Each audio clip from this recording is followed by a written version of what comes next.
هذا هو الوقت اللي اوروبا خاصها تمد يدها للدب الروسي، تمد يدها لروسيا.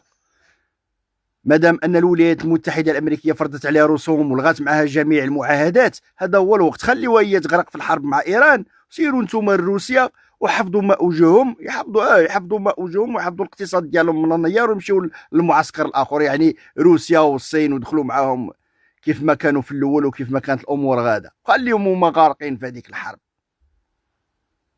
ابار لا بغيتو تنقضوا اسرائيل هذاك شكل اخر، غادي تدخلوا في حرب وغادي تزيد الانهيار ديالكم، الانهيار الاقتصاد ديالكم يزيد، وتمشيو في الغطرسه مع امريكا وبقيتوا تما واحدين.